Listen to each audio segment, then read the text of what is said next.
Elder Moore. Turn to Ezekiel, the 8th chapter, where we ended last night in Revelation 7. If you can hold both of those open, it will be helpful. It's good this evening to be able to open the Bible again and to share together in the message of God for this hour. We've considered the fact that the 40 years of wilderness wandering were a divinely ordained type of the future experience of God's people as they move from the Egypt of sin to the heavenly Canaan. Unfortunately, because the people of Israel did not enter into the rest that God had for them, the lessons of the type are in the negative rather than positive. You read 1 Corinthians 10 and verses 1 through 11, where it discusses the parallel between ancient Israel and the time just before Christ comes. You'll find that the parallels are all in the negative. And it warns us against the failure of the people of God at that time. You'll recall that as a result of their failure at the Jordan, when the 12 spies went into the land of Canaan, they returned with fruit, but a bad report. 2 of those spies, Caleb and Joshua, brought a good report. And they said, we are able to go up. The others said, we are not able. We cannot go up. Why, those walled cities, everything about it is formidable. Giants, huge men. How can we go up? We have no armor. We have no weapons. We have nothing. And there are just a handful of us. There are many of them. They've got iron chariots. Oh, there's so many things in their favor. We cannot go up. There is no way. Brothers and sisters, do you know that for nearly a century we've been echoing the report of the 10 spies? We cannot go up, we say. Oh yes, we expect God to take us up eventually, but we have not had the courage or the faith to believe that God will take us across the Jordan and into the land of Canaan in the way He has marked out. We have felt that somehow the script has to be revised. Certainly it is impossible for us to have the experience that is outlined in the Bible and the Spirit of prophecy, in which there is to be a great finale, a great climax in the conflict between good and evil, such that will deny Satan's claims fully and reveal the glory of God. We are not able, the 10 spies said. Caleb and Joshua earnestly affirmed, we are able. Because the people accepted the report of the 10 rather than the 2, they weren't able. Indeed, we are not able today to enter into the fulfillment of God's promises. We are not able, so long as we listen to the report of the spies who have sized things up, and as they evaluate, have discovered that there really is no human way. Indeed, there is no human way. The 10 spies were right. Caleb and Joshua were wrong. The 10 spies were absolutely right. And if we had been there on that day, we probably would have recognized that they were right. They had the evidence. They were able to report on the various specific cities and to describe their walls and to describe their ammunitions and to describe all of the various things they had, and they were right. these things did exist. They were right. That was much more than enough to overwhelm a small group of people that had just emerging from the wilderness. They were right. Certainly they were correct in their assessment of the relative superiority of the forces that lay across the Jordan. But they made one fatal mistake. And that was they failed to recognize that with God, all things are possible. And that it matters not with God whether there are many or few. It doesn't really make any difference whether there are weapons or not. Indeed, God later gave evidence of the fact that the Israelites didn't really have to fight at all, because God had in his armory various kinds of weapons. You'll remember that at one time hailstones wiped out an army. He had many weapons that he could call on, which might have made it unnecessary for the people to even fight at all. Indeed, had they had sufficient faith, they may never have had to have fought a single battle. But brothers and sisters, we're faced today with the same decision. Same decision. We must make our decision not on the basis of the evidence. I could spend the whole evening summarizing with you the evidence of my experience, the evidence of the experience of some of you that I know. Others I don't know, but I could still give your experience. I may not know the details, but I could surely explain some of your failures. Even if I didn't know that that belonged to you in particular, I could enumerate some, and I would catch some of your failures and your weaknesses after having, for many years, been asking God for victory. Now, there's plenty of evidence. Indeed, there is no way for us. There is absolutely no way for the promises of God to be fulfilled in our strength. Indeed, they will not be fulfilled until we come to the point where our faith is such that we recognize, first of all, that we are totally incapable of going up. And secondly, that he says, go up. And when we are prepared to rest upon the naked word of God and claim his strength and his power and claim his direction for the revelation of his glory, until we are able to do that, brothers and sisters, we can't go up. Indeed, the reason why we are still here is that God in his mercy did the same thing for us that he did for the people of Israel. When they had cried all night, they were ready to stone Caleb and Joshua for even reporting that they could go up. Why, these men it was just impossible for the 10 and the rest of the people to put up with the nonsense of the two, who in the face of all of the odds were willing to say, we can go up. They were ready to stone them. They were ready to appoint themselves a leader. Stone Moses with them. Appoint themselves a leader and march back to Egypt during the night. And then God entered in, rescued his servants from their destructive acts, and declared that what they had predicted would certainly take place, that they would die in the wilderness. Not their children, as they predicted, but themselves. You will die in the wilderness. Your children will go in. By this time, their feelings had reversed. And suddenly, when they realized that 40 long years lie ahead of them, each day of spying resulting in 1 year of wandering. When they discovered this, they said, no, we're not going to stay in the wilderness. We're going up. We can do it. Oh, wait a minute. They couldn't do it.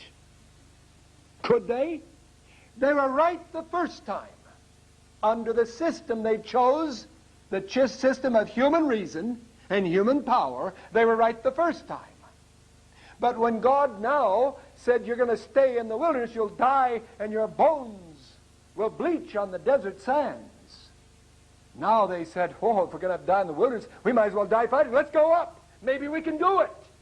We can do it. Surely we can. Let's do it. And so they whipped up their psychology, their own emotions, and the first thing you know, they had an army ready to go out, and Moses pled with them. He said, don't you go up. The Lord is not with you. Oh, but they said, we're going up. How amazing it is that those who are in rebellion against God are able, when it suits their cause, to believe that they can do the impossible, and yet not willing to trust that God will give them the victories that are impossible. And so they marched, but they didn't march home. They ran home. Not everyone came back. And their bones did bleach on the desert sand. And they did not enter into rest. In the days of David, God gave another chance, as we found in Psalm 95, verses 7 through 11. Today, after so long a time, enter into his rest. I want you to have rest and freedom from the Egypt of sin. I want to give you the victory. I want to give you the new covenant experience. But again, the philosophy of the 10 spies won out. And the tribes of Israel failed to enter into his rest. Centuries later, God spoke to a man by the name of Ezekiel and said, you lay on your right side 40 days. Each day for a what? For a year. Now notice how the principle works. A day for a year. It really doesn't matter too much whether we're moving from the day to a year or a year to a day. It's still a day to a year, isn't it? Some people suggest that because Ezekiel 4:6 is translating from years back to days, that the principle doesn't reveal anything about a day-to-year principle. But brothers and sisters, it is exactly the same principle of number 1434, in which the spies' days are translated into years in the wilderness. Now, for the sake of the convenience of an illustration, which would be too long to wait 40 years for it to be carried out, God says, I'll use the same principle. This time I'm going to take the years and translate them into days. But the important thing is that this was the time in which God was giving them another chance. This whole period of time in which the prophecies of Jeremiah and Ezekiel were given, these prophecies opened to the people another chance for rest. This time, rest from the Babylonian captivity, which they were just then entering into. The same captivity, in spiritual terms, as the Egyptian captivity. And the return from a Babylonian captivity, again God offered them that rest. But the Bible shows they did not receive the rest. And in the days of the apostle to the Hebrews, again we hear the plea. Today, after so long a time. And then he reminds us of David in chapter 4, verse 7. He says, David called the people to rest after a long time. They didn't do it. Now it remains for us.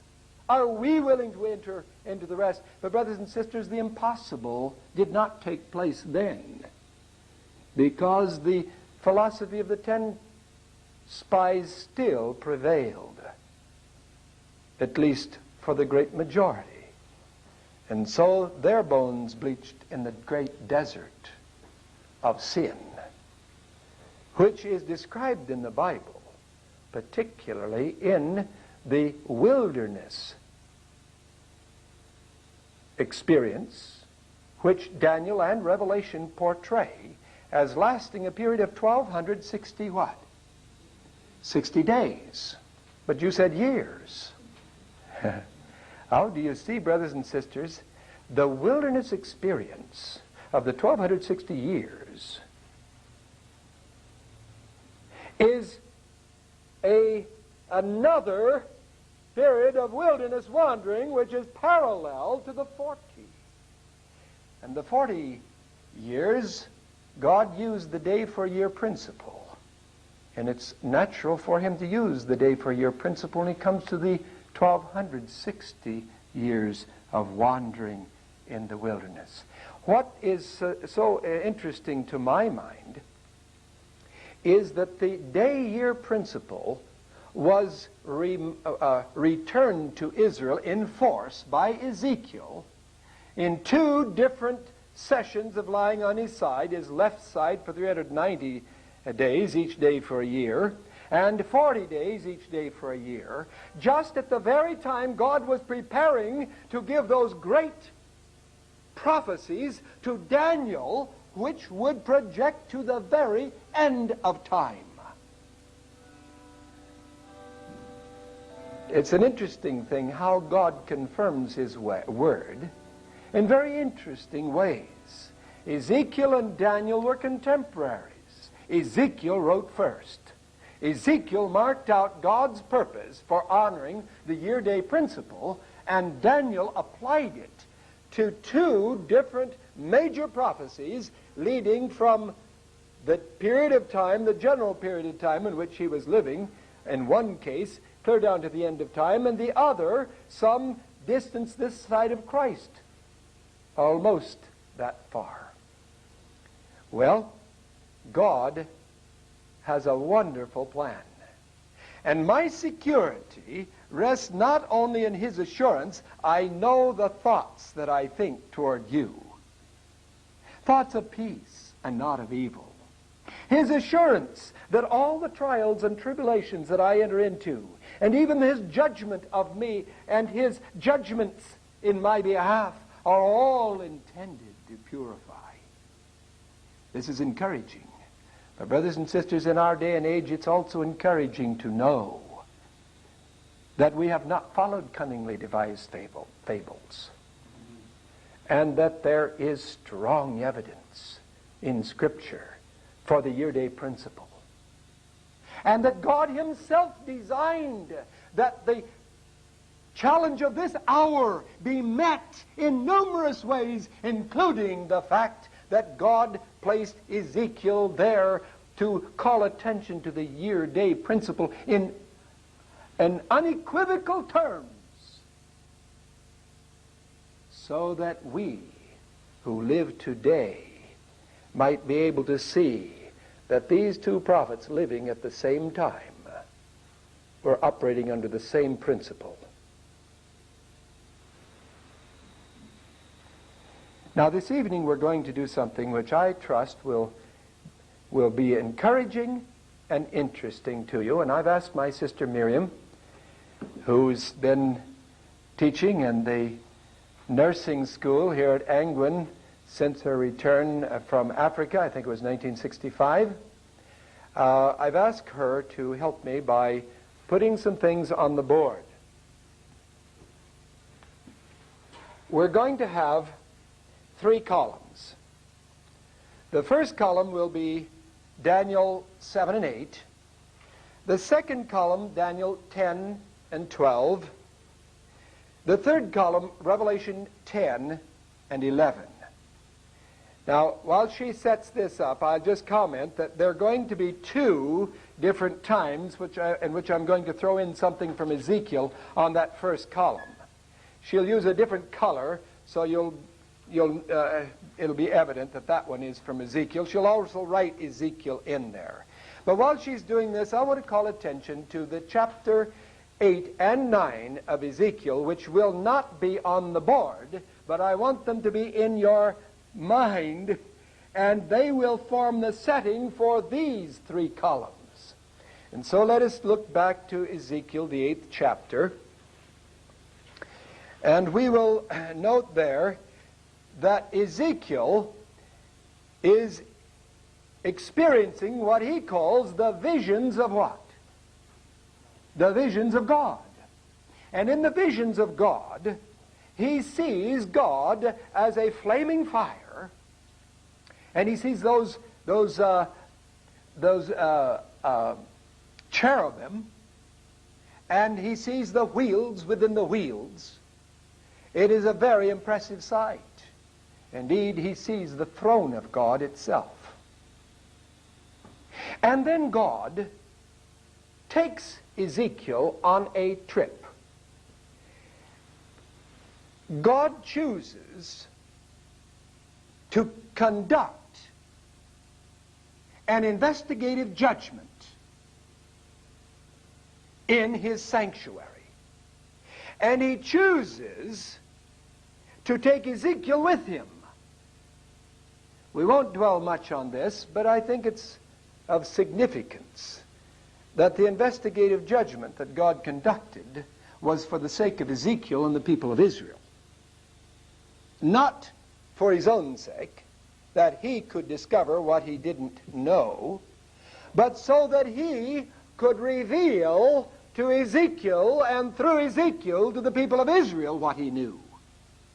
And so we begin an investigative judgment, and it's very interesting. It says, he put forth the form of a hand, verse 3, and took me by the lock of mine head. And the Spirit lifted me up between the earth and heaven and brought me in the visions of God. What was it he was brought in? The visions of what? Remember that, brothers and sisters. Ezekiel is dealing not with just some visions of some airplanes or something of that kind, as we learned the other day, but visions of what? Of God. All right, in the visions of God. And he took me and he showed me the door of the inner gate toward the what? The north. Tomorrow night we're going to deal with the question of the north again. Where was the seat of the image of jealousy? The seat represents a throne.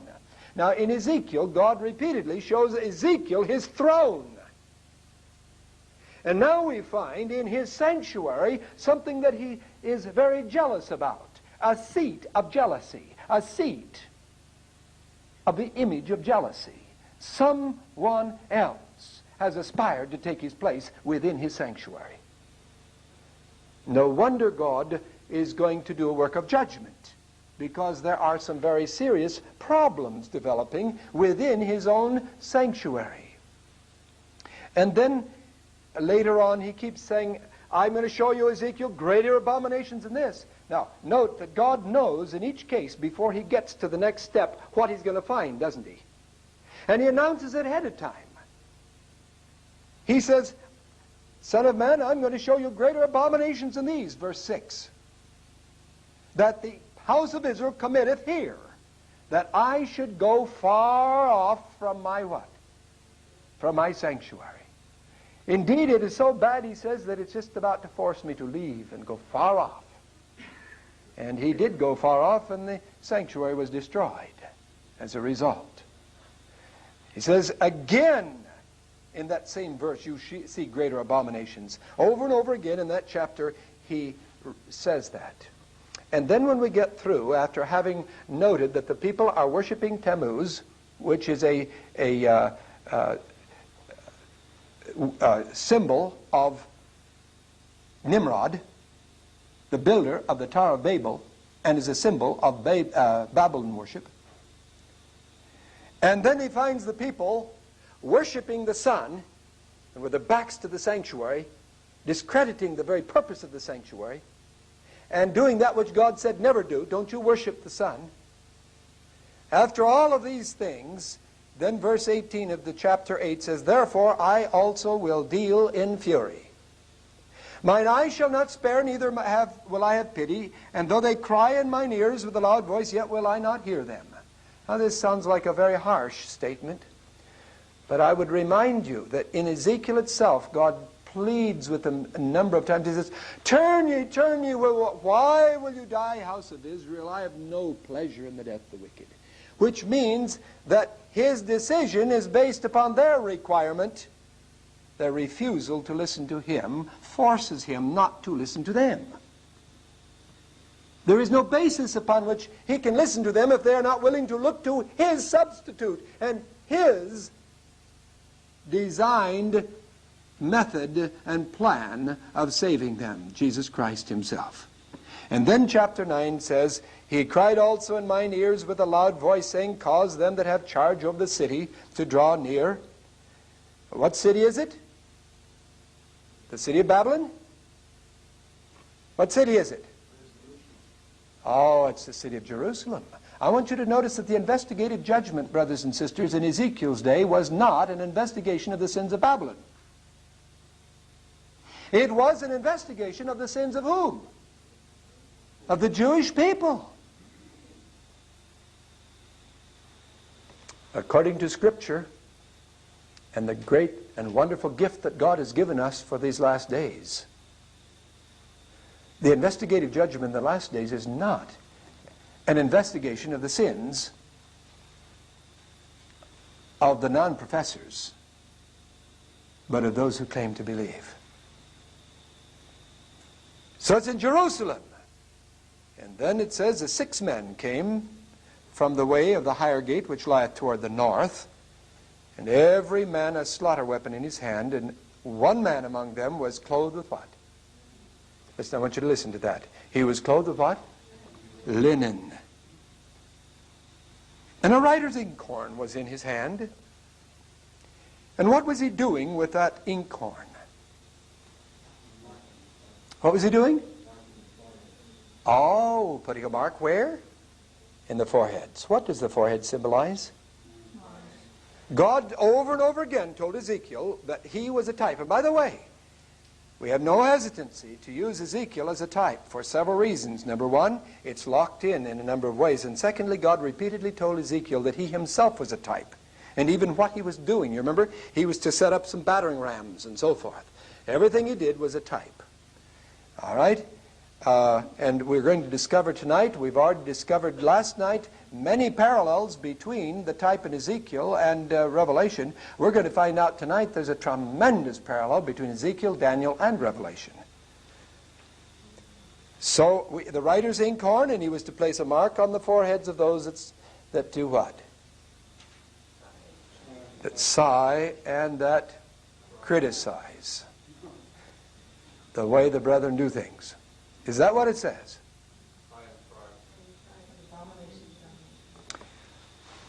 That sigh and cry. Brothers and sisters, criticism is a very shallow thing.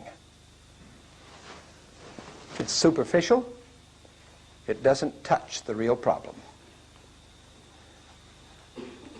But those who sigh and cry give evidence of the recognition of the real nature of sin, and recognize that they themselves have dishonored God.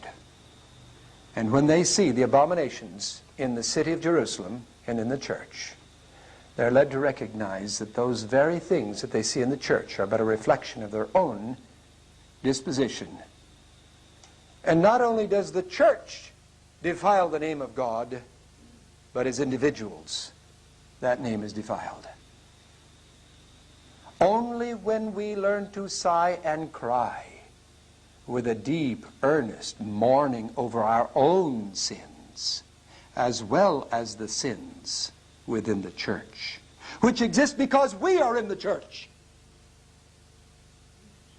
only then will we be able to receive the mark, the seal in the forehead. You see, in order for that seal to be in the forehead, what does the forehead represent again?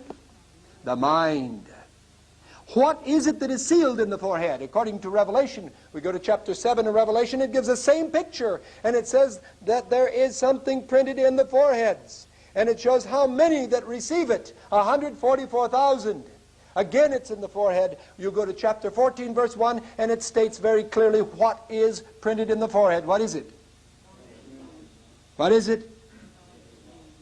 The Father's name written in the forehead. What does a name stand for? Character. The very character of the Christ imprinted in the mind. Why? Because of hatred for sin. Brothers and sisters, we cannot love sin and righteousness at the same time. Only to the degree we learn to hate sin and mourn over its existence, whether in ourselves or in others. And if in others, recognizing that that is basically the way we operate except by the grace of God.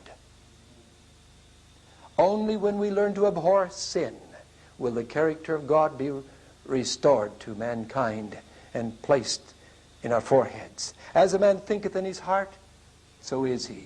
You may not be what you think you are, but what you think, you are. When the seal of God is placed upon the forehead, the life will reveal it. Now, brothers and sisters, this is the background for our study tonight. We've talked about the man clothed in what? Linen. What does he do? He puts a mark. Where? In the foreheads. What is his mark? The Father's name. He places it upon whom? All who sigh and cry for the abominations done in Babylon.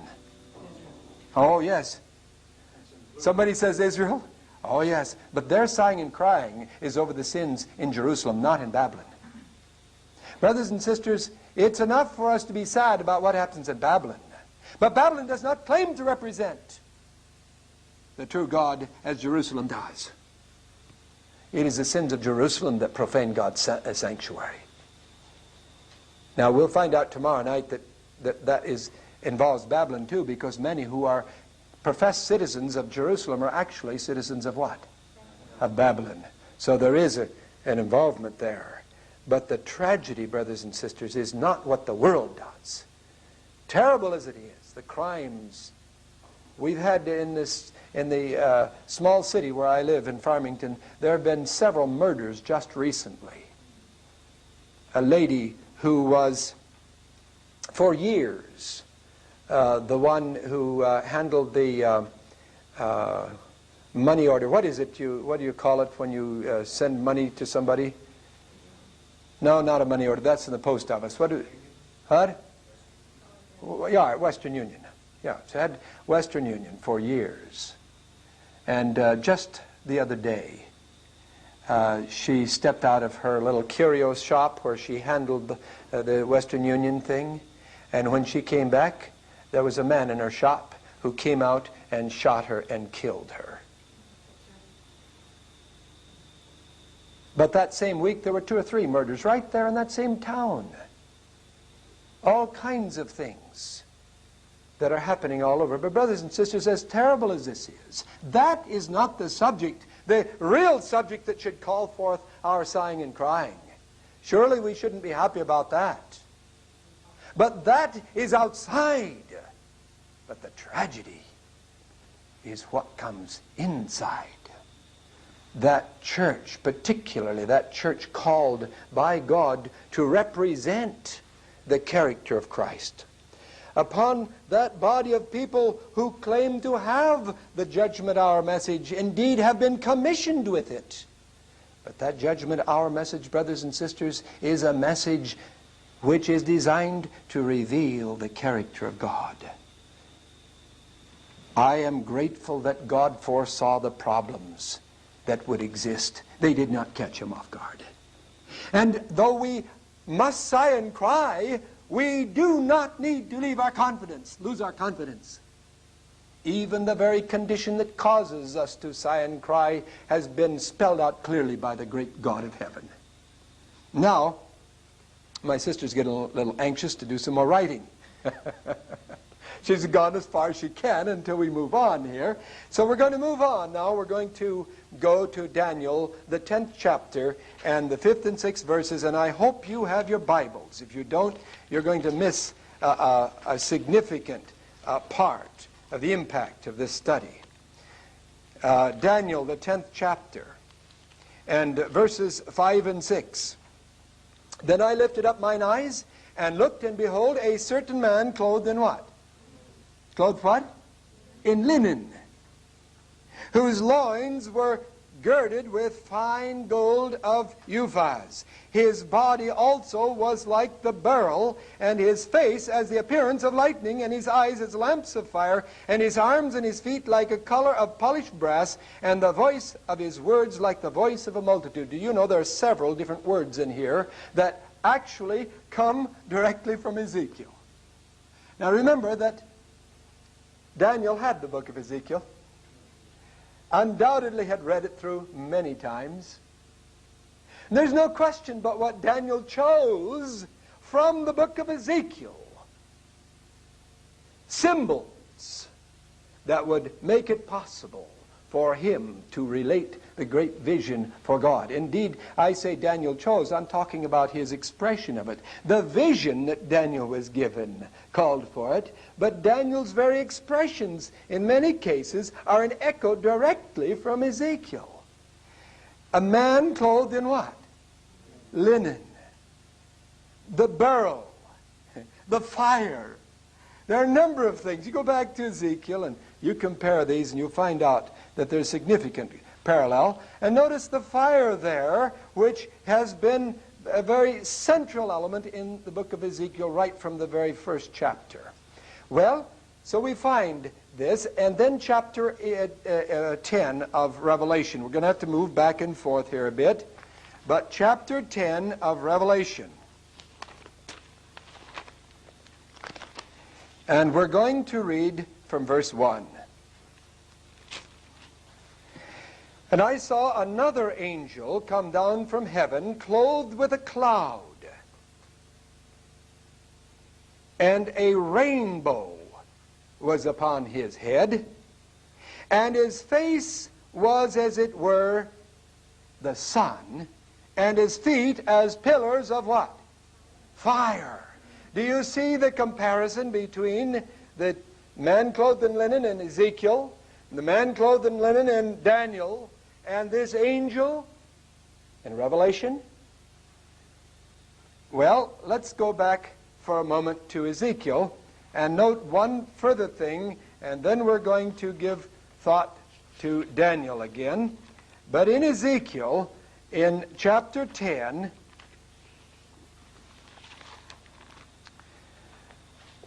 we find a specific description of the throne. Chapter 10, verse 1. Then I looked, and behold, in the firmament that was above the head of the cherubims, there appeared over them as it were a sapphire stone, as the appearance of the likeness of a what? A throne. And he spake unto the man clothed with linen. Do you see it? All right, now we have the throne right here, and it is described in terms of its brilliance. And then he spake to the man clothed with linen and said, go in between the wheels. You remember those were introduced in chapter 1. And those wheels represent the intricate providence of God and the government of God, as the throne indicates, in carrying out the great purposes of God, even though it looks like things are just all going awry. Between the wheels, even under the what? The cherub. And fill thine hand with coals of what? Fire. Do you see how central fire is to the judgment scene of Ezekiel? It is also central to the judgment scene in Revelation. We won't have time to establish that tonight, but you can easily do that for yourself. Scatter them over the city.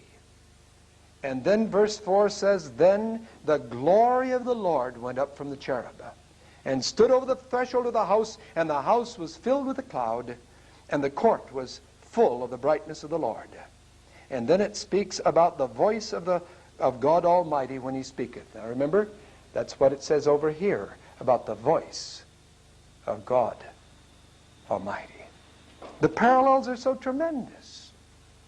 They're demanding that we ask, why are these parallels so many? I want you to know, brothers and sisters, the message which God gave to us well over a century ago is stronger and more firm, not weaker than we thought.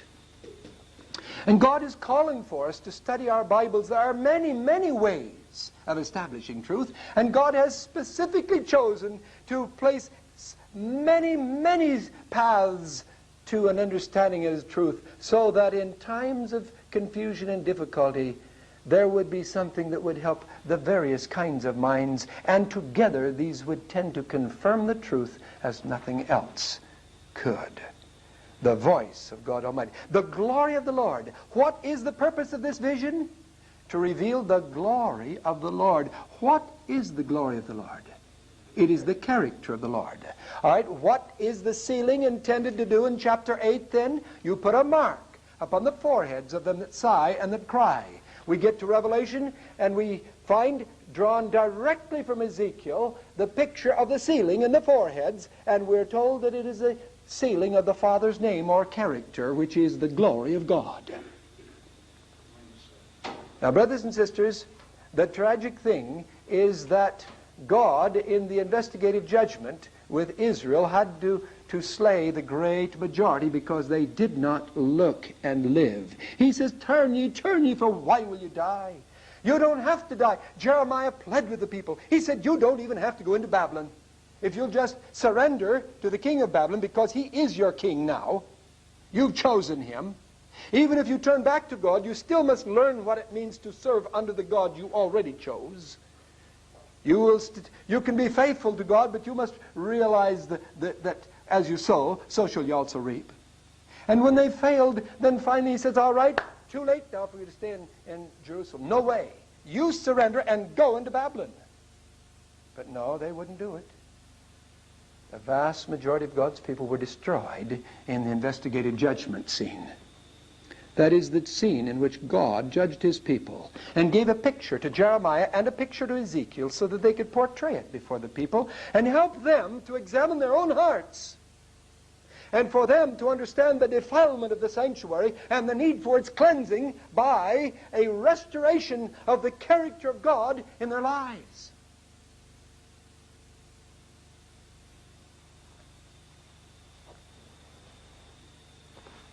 Well, the glory. I guess we need to get on to the next one, chapter 8, probably chapter 12 of Daniel.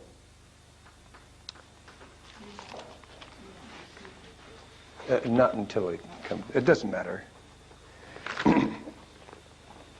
Chapter 12, verses 5 and 6. This is a passage we haven't looked at yet, but you'll think we have when we read it. Verses 5 and 6. Then I, Daniel, looked, and behold, there stood other two, the one on this side of the bank of the river, and the other on the other side of the bank of the river. And one said to the man clothed in what? The man clothed in linen, which was upon the waters of the river. All right. Now, where is this man clothed with linen? We have two different observers and two different individuals who are going to be speaking to him, one on one side of the river, the other on the other side, and who are they looking to and who are they addressing? They're speaking to the man clothed with the linen, and where is he? Upon the waters. What do waters represent? People. That's right. Revelation 17:15. Who is it that is closest to the people and so close that he is seen as being upon the waters? It is Christ himself. The man clothed with linen, the description as given in Daniel 10, which we read a while ago, could be none other than a divine being, because it describes him in a manner to reveal divine presence, the fire of God. And so, they're speaking to the man who is upon the river. Well, this is of interest because in Daniel, the 8th chapter, we have in verse 14, in answer to the question, how long will certain things be? The answer is, unto 2,300 days, then shall what? The sanctuary be cleansed. Now, this is as a result of the question of one saint to another.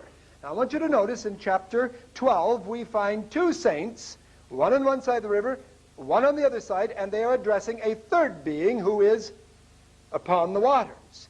And now in chapter 8, we find Two saints, one speaking to the other, and one asking, how long is it going to be?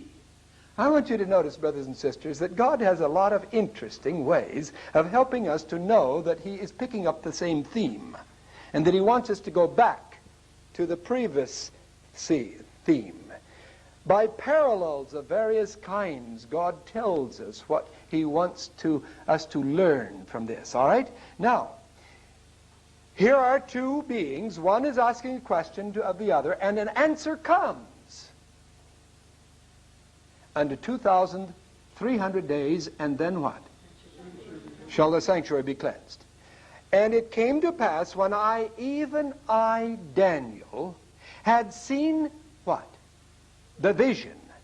Now I want you to notice that this word, the vision, is significant, because from here on out, that picture that he has seen, which climaxed in the question, how long, and 2,300 days the answer, this is called the vision. And it's going to be referred to many times in the book of Daniel. We won't have a chance to pursue that, but you study that out. And notice, it says the vision, and this is what we're dealing with here. All right, it says, I had seen the vision, and sought for what? The meaning. Then, behold, there stood before me as the appearance of what? As the appearance of whom? A man. Now, it does not say a man clothed in linen, but it does say a man. And then it describes where he is, verse 16, and I heard a man's voice between the banks of what? Of Ulai, which called and said, Gabriel, make this man to understand. Now, who alone would have authority to tell Gabriel to make Daniel to understand? Christ would. All right, here, we have not had any expression of linen yet. But we have the man described above the waters, and he's also answering a question regarding how long. Now, turn back with me to chapter 12. And if I don't always get them same, just leave a space for, between. Chapter 12. And verses 6 and 7. And there's a question raised here. It says, one said to the man clothed in what? Linen. Now we have this established very definitely now. First of all, it was called the man between the waters. The question was raised, and he gave command to Gabriel to explain the question. Now he is a man in authority. He must be the Son of God, because only Christ would be able to command Gabriel. Then when we come to chapter 10, we see this man in linen, and he's described in certain terms so that we cannot doubt it, that he is the divine Son of God. Now we find the same man clothed in linen in chapter 12, verse 6, and one said unto the man clothed in linen, which was upon the what? The waters of the river. Now, are we sure then we're talking about the same thing? In Daniel 8, the man was upon the what? He was over the waters, wasn't he? The river. And in chapter 10, he was upon the waters. Same man clothed in linen.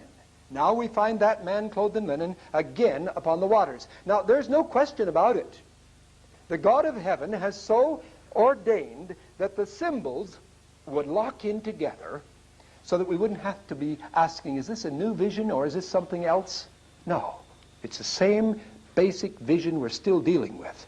And what does it say? How long shall it be? To the end of what? To the end of these wonders. Now what is the question?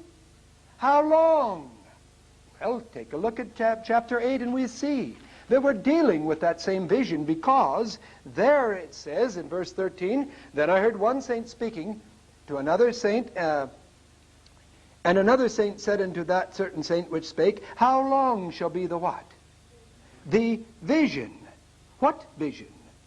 The vision of that little horn. He hasn't said in 2,300 days yet, but it's the little horn which we'll be talking about tomorrow night. That's our subject tomorrow night. And I would like to urge you all to be present and bring others with you. There's a lot of questions being raised about the little horn today. And did you know that's a tremendous thing, because it offers us an opportunity to discover something marvelous about what God has revealed to us. The study of the little horn will not simply be a negative meeting. It will have some tremendous positive overtones. And so it says, I heard a saint speaking, and he asked about the vision. How long shall be what? The vision concerning the daily. Now we're going to be talking about that tomorrow night. And the transgression of desolation, to give both the sanctuary and the host to be trodden underfoot. And what was the answer? And he said unto me, unto 2,300 days, then shall the sanctuary be cleansed. Now we find over in chapter 12 the same question, how long? And we're dealing with the same basic concept, because it says how long will it be to the end of these what? These wonders. All right? Now, let's go back to chapter 8 for a moment again. And, to the end of these wonders, let's take just a moment on that before we move on. Chapter 12, verse 7 is the one, it says, to the end of these wonders. But if you go back to chapter 7, you find that it's not only linking chapter 8, but it reaches right back to chapter 7. Indeed, chapter 7 and chapter 8 are parallel prophecies. Chapter 8 was given for the specific purpose of explaining things about the vision of chapter 7 that were not included in chapter 7, extending it. And we find in chapter 7, verse 21, the statement, it says, I beheld on the same horn, that's the little horn that he had seen, parallels of the little horn of chapter 8, and the same horn made war with what? With the saints who prevailed against them. And verse 25 says, he shall speak great words against the Most High, and shall wear out the saints of the Most High. And chapter 12 has to do especially with the wearing out of the saints of the Most High. If you look at it again, it says, how long will it be to the end of these wonders, these awful things that we've been seeing? And the answer is given. We're going to pause a moment before going to the answer, though, because I want to go back to verses 4 and 9 of the same chapter. Before we get the answer, I want to give the setting. The setting is that God speaks to Daniel, and he says, Daniel, shut up the words. Daniel 12:4, shut up the what? The words, and seal what? The book. Even until what? The time of the end.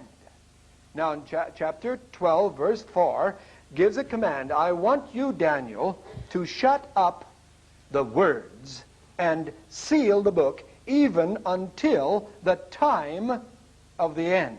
But this reminds us of something we can find over in chapter 8, verse 26. That is the same chapter that gives the little horn and that says unto 2,300 days.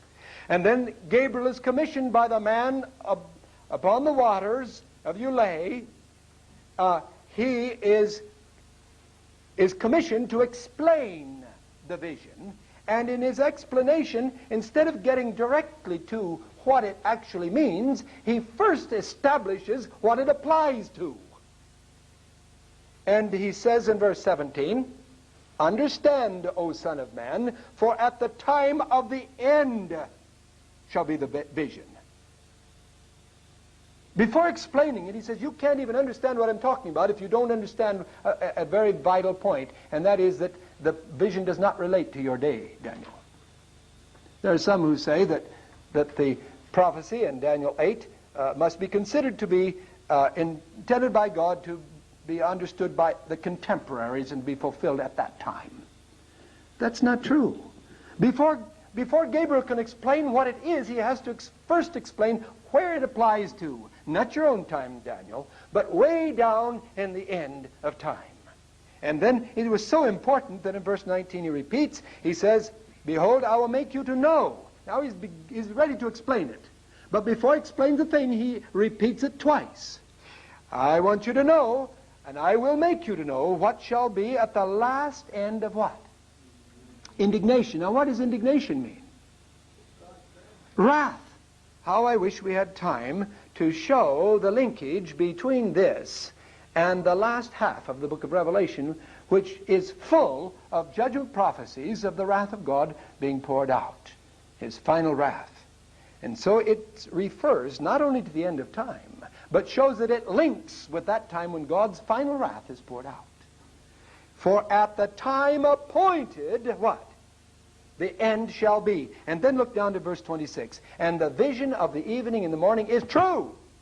How unusual for God to refer to something he has just given as being true. It must be most urgent for us to be settled in our minds that it is true. So settled that we cannot be moved. It is true. And then it says, wherefore, shut thou up the vision. You shut up what? The vision. What was it that God commanded in particular to be shut up? The vision of the 2300 days, that little horn vision. We'll be talking about that tomorrow night. That is what was to be shut up. You shut it up, for it'll be for many days. Daniel, don't think it's a contemporary prophecy. This is a prophecy that is going to go right down to the end of time. You shut it up. This is the vision that would not be understood. Now, I want you to notice that the whole of Daniel was not shut up. It was this vision that was shut up. And in Daniel 12:4, it says, shut up the words and seal what? The vision. What vision is he talking about that has to be sealed up? It's this one. There are some things in Daniel that were open. Why, you take the great prophecy, that first, the simple one, of that structure of the man, the image. There was much in that could be understood. And in Christ's day, there were many things that could be understood. Even chapter 9 was understood enough to know, and John was able to preach, and Jesus preached, the time is fulfilled. The time of what? The time of chapter 9 in Daniel. But what was it that was sealed? Oh, the 2300-day prophecy. That is what was sealed. Now I want you to notice that when you get to chapter 10 of Revelation, we find something very interesting. Now notice we've been dealing with the same character, same personage. The man clothed with linen called an angel, clothed with a cloud, and so forth in chapter 10. But in chapter 10, verse 2, it says that he has in his hand something very important. What is it? It's a little book, and it is now what? Open. Do you see? It was Christ himself who commissioned the closing of the book, and it is Christ himself who opens it. Isn't that interesting? Oh, brothers and sisters, there's so many things about our message. There are so many evidences. We need not be discouraged. We need not question.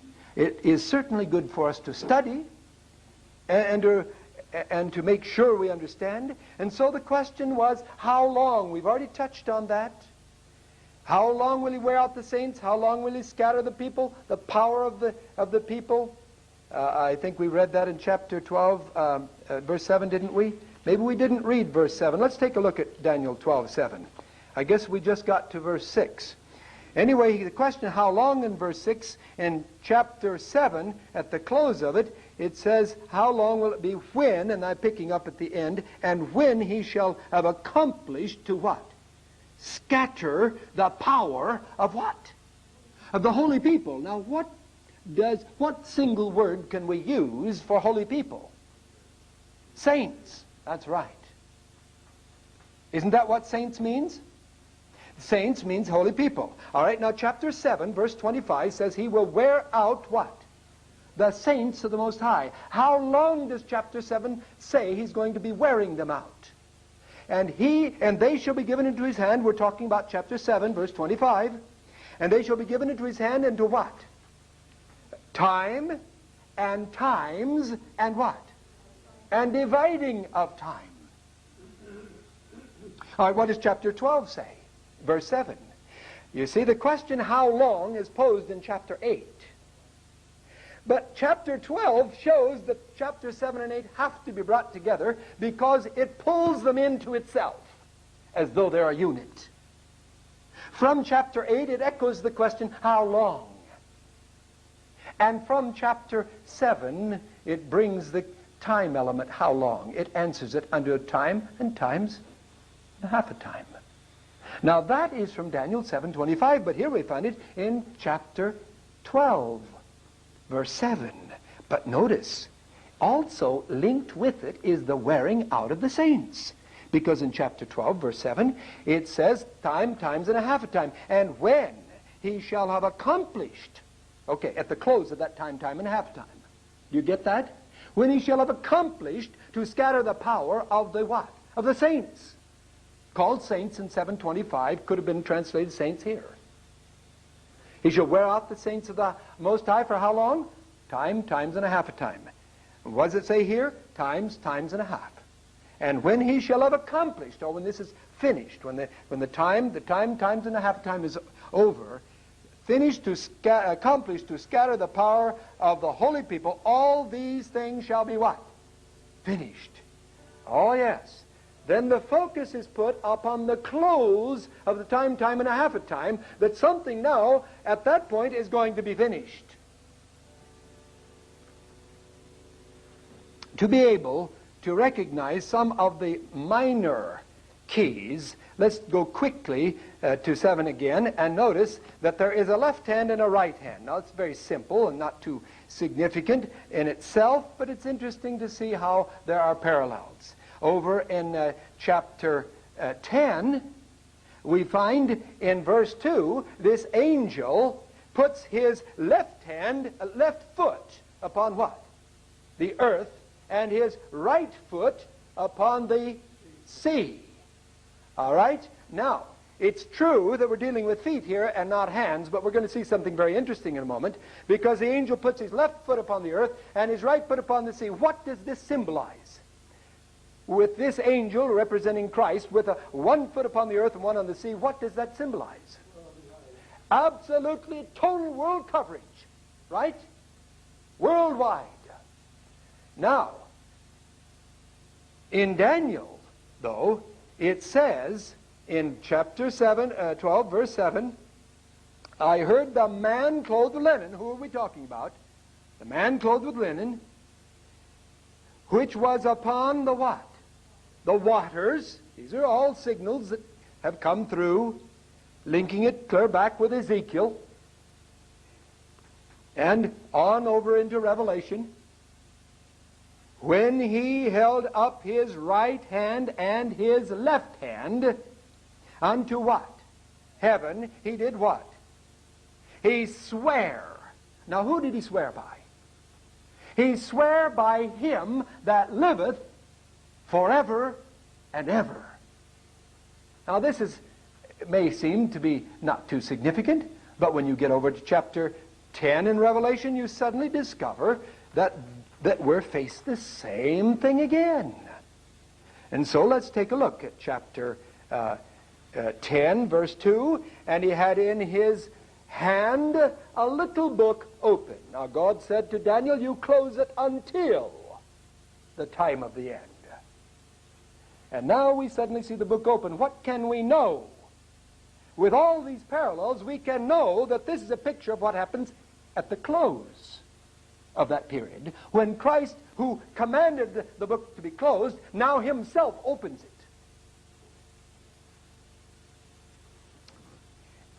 And he set his right foot upon the sea and his left foot upon the earth, and then he cried with a loud voice, and verse 6 says what he said. Verse 6, and he sware, get this, he sware by him that liveth forever and ever. Where is that a quote from? That is quoted directly from Daniel 12:7.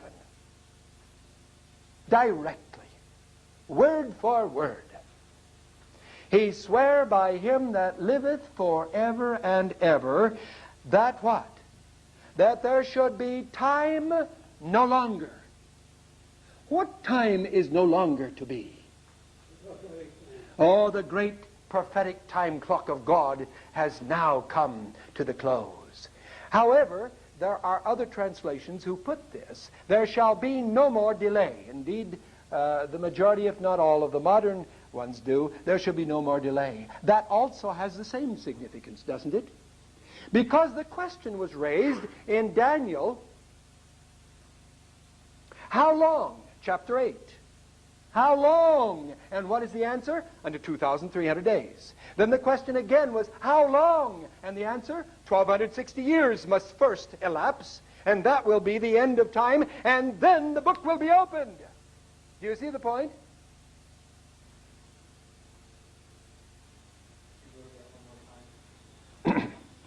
All right, Daniel 8, verse 13. The question, how long?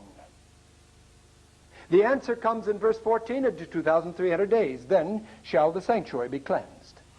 Chapter 12, which pulls chapter 7 and 8 both into focus together, raises the same question, how long, and answers it by another time prophecy. A time times and a half a time, the 1,260-year prophecy. And that is significant because it is designated as the time of the end. Whereas in this chapter to Daniel, where Daniel in chapter 8, verse 26, he says to, you seal up the word, you close and you shut up the vision. But just before that, he says this vision pertains to the time of what? The time of the end. See, the time of the end isn't just a certain punctiliar point. It is a period of time that begins with the close of the 1,260 years, and that is indicated. You see, the 1,260-year prophecy was already given in chapter 7.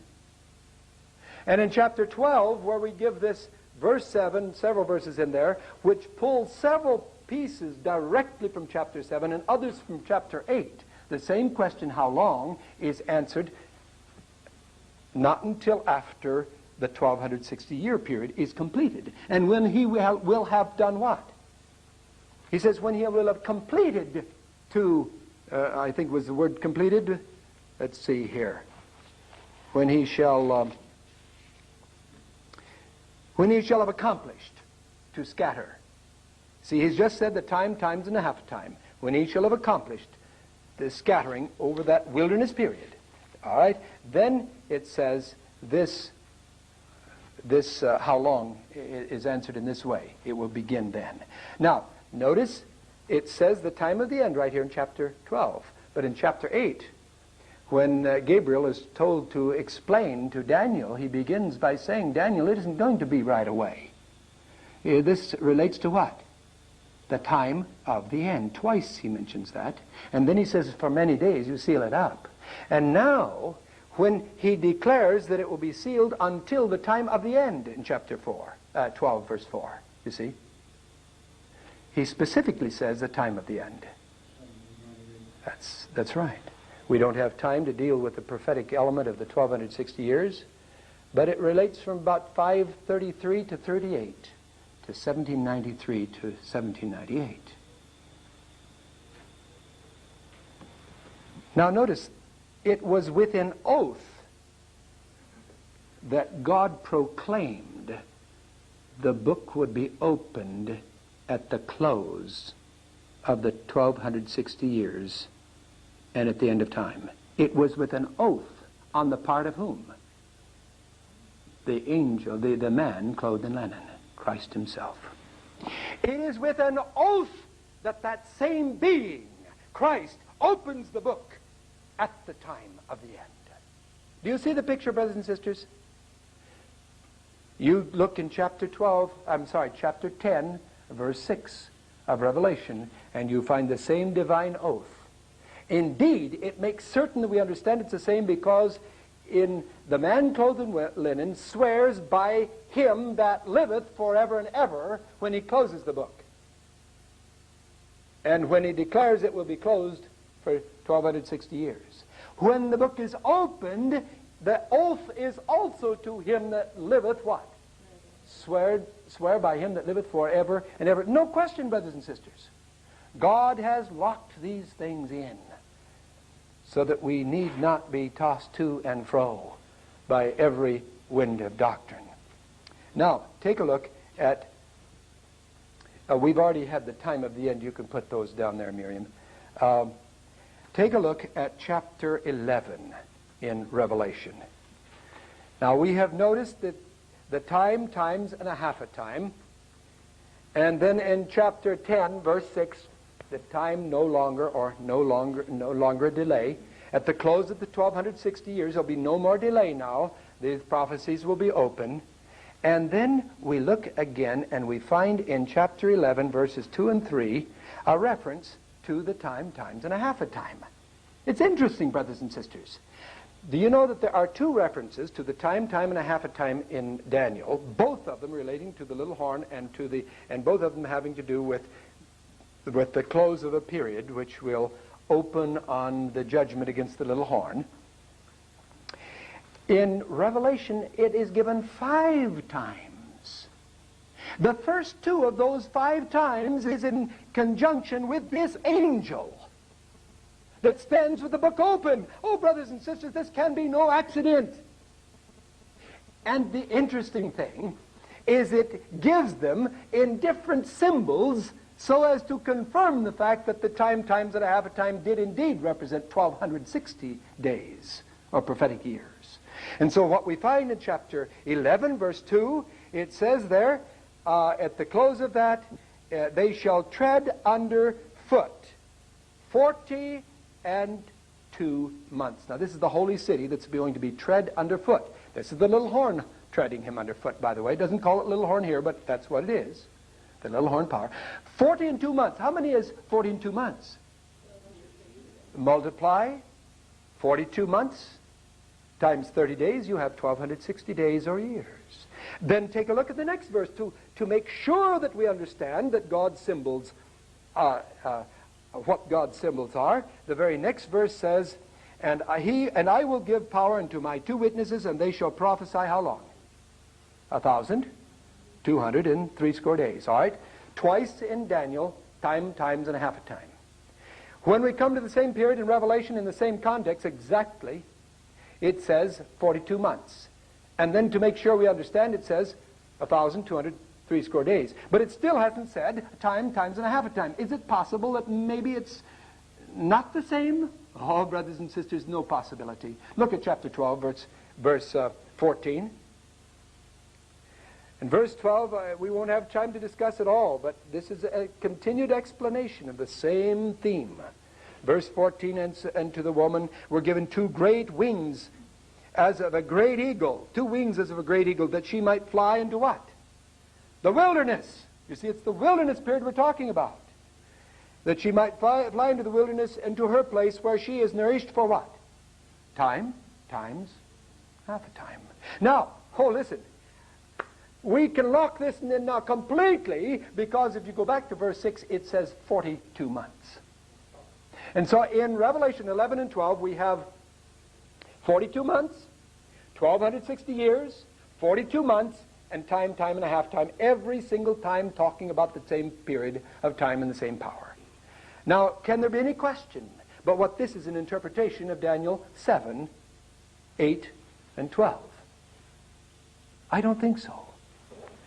Now, we're going to come to something very interesting now. We're going to go back to chapter 10 of Revelation.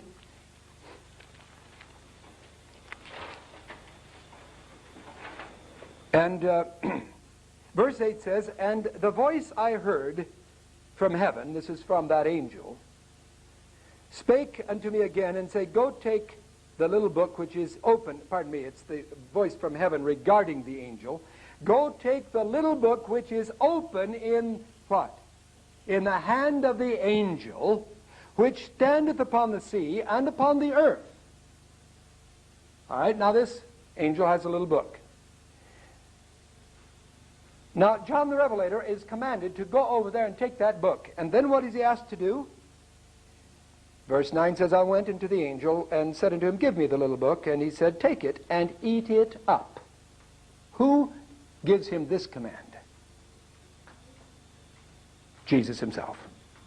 Who is it that commanded the people of the Midnight Cry movement to eat up the little book? It was Christ himself. Brothers and sisters, do you understand what an urgent question this is? For anyone to deny the reality of the midnight cry movement is to deny the very command of Jesus Christ himself. It isn't just a question of whether we want to believe or whether we don't. It's a question of whether or not we are willing to accept the voice of Jesus Christ. What Jesus Christ himself has commanded can never be annulled. No matter how many spies there are that come back and say we can't go over and that there's something wrong and that we have followed the wrong movement, we should have stayed in Egypt. Brothers, impossible for Christ to lie. He says, I am the way, the truth. But not only that, you stick with me, I am the life. And whoever receives me receives life. And the words that I speak, they are spirit, and they are what? Life. Brothers and sisters, this is a marvelous message. And the confirmations within it are many. You eat it up. It will be in your mouth what? Sweet like honey. In your belly, it will be bitter. You see, the sweet period from 1798, when that book is opened, and sweeter all the time, right up until 1844, and suddenly the sweetness turns to bitterness. A case of terrible indigestion, which we're going to talk about tomorrow night. We're going to discuss the reason. God knew it long before. He prophesied of it. And brothers and sisters, we do not need to be ashamed because of the disappointment, because God predicted it. Oh, he says it's going to be bitter. But did you know, and I think because of our time, I'm just going to give you the reference. You can go back to it. But Ezekiel 2, verses 8 to chapter 3:3, this book, open book, and the bittersweet experience is drawn from that. It doesn't mention bitter specifically, but, well, maybe I'd better read one verse to you there. Ezekiel, the second and third chapters, and the 10th verse, the last verse after verse 8 says, Open your mouth and eat that I give you. And when I looked, behold, and a hand was sent unto me, and lo, a roll of a book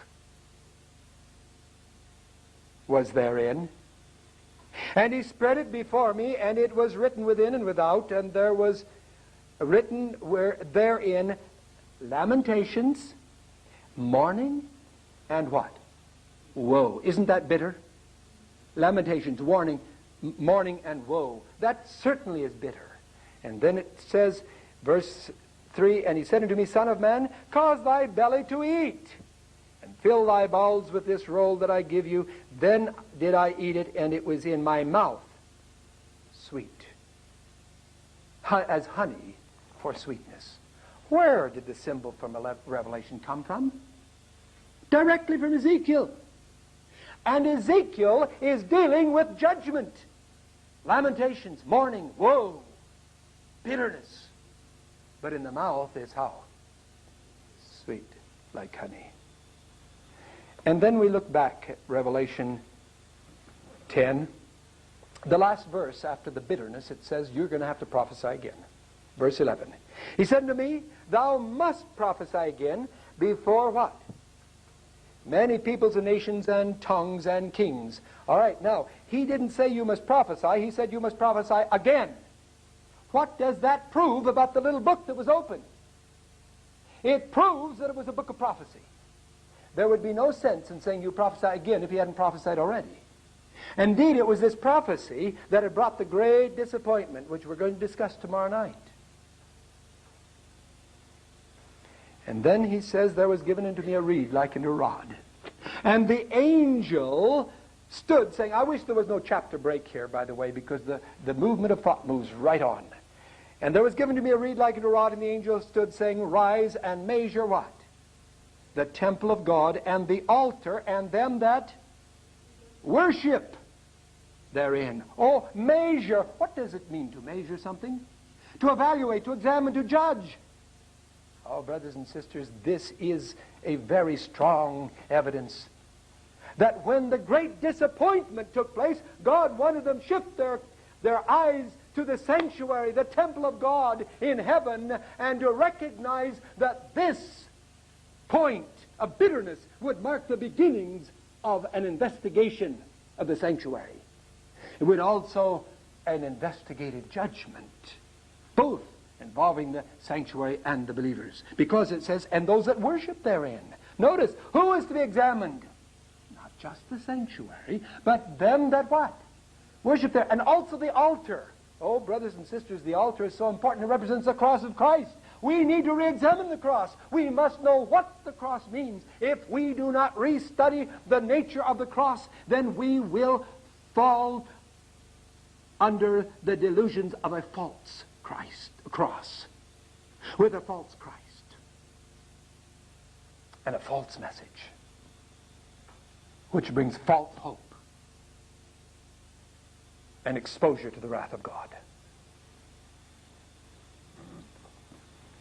And then, verse 18, and the nations were angry, and thy wrath is what? Is come. And the time of the dead, that they should be what? Judged. Hebrews, the 9th chapter, verse 27, says very plainly, is appointed men once to die, and after that the what? Judgment. All right, here it says, the time appointed for the judgment of the dead is come. That thou shouldest give them reward unto their servants, and shouldest destroy them that what? Destroy the earth. And what does it say then? The temple of God was open where? In heaven. What temple must be evaluated, measured, and judged? The temple in heaven. The sanctuary in heaven, brothers and sisters.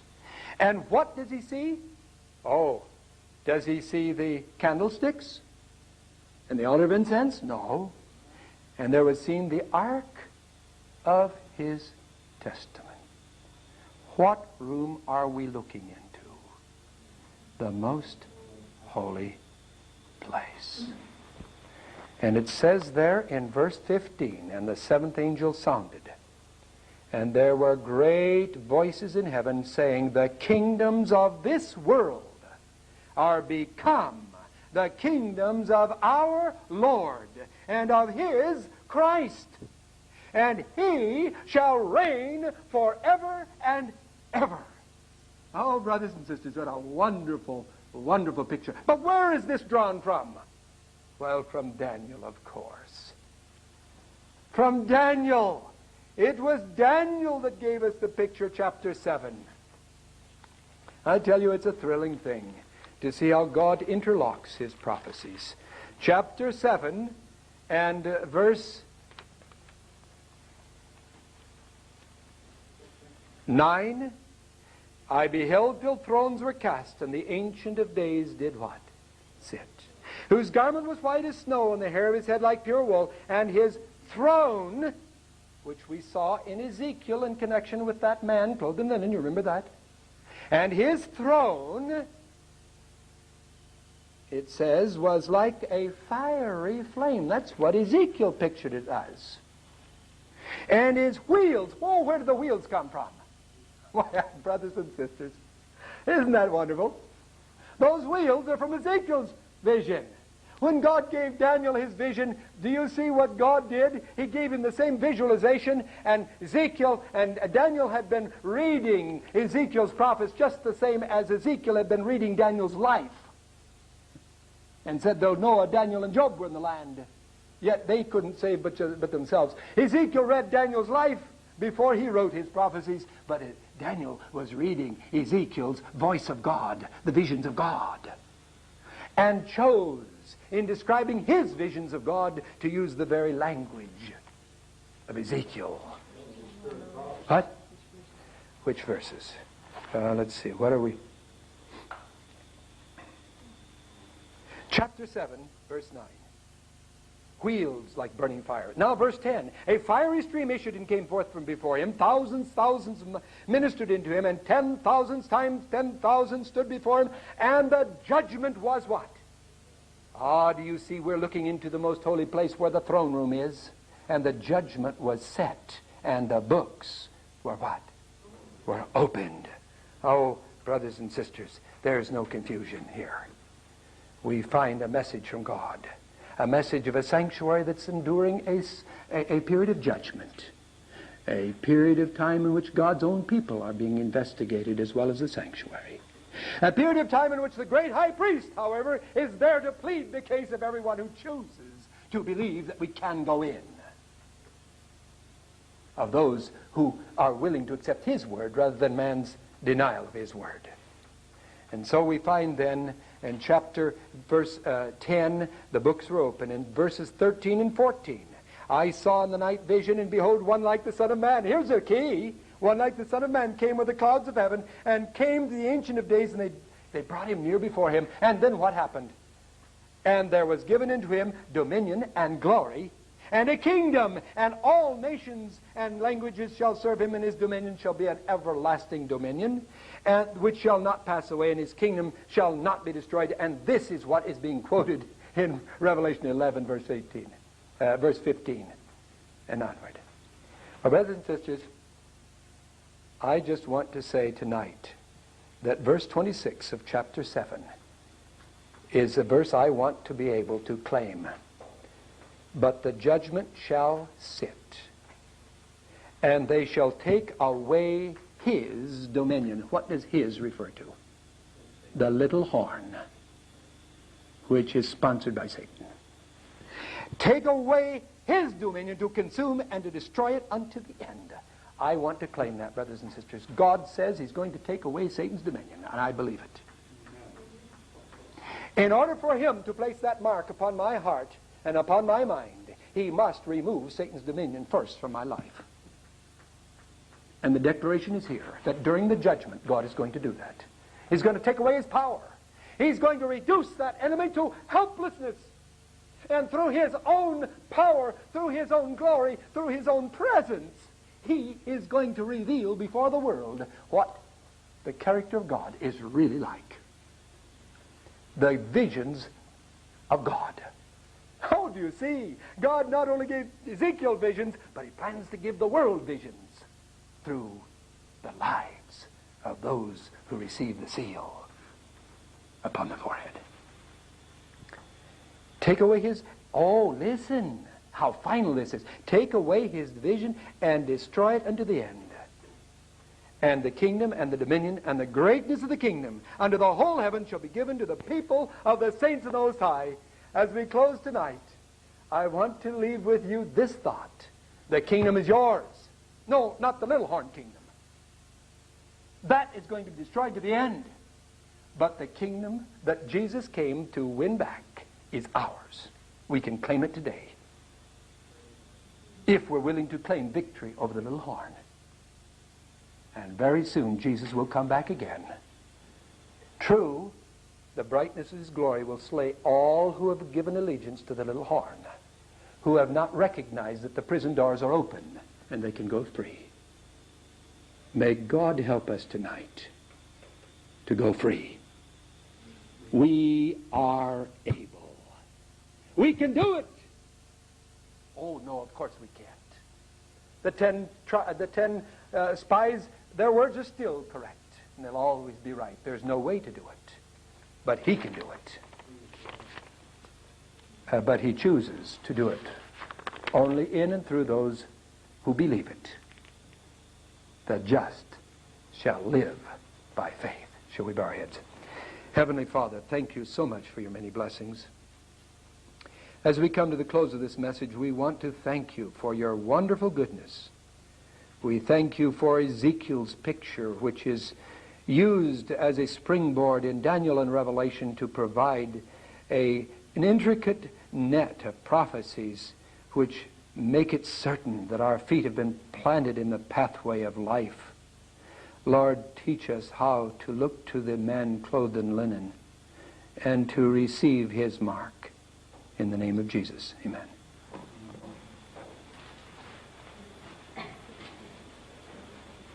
Brothers and sisters,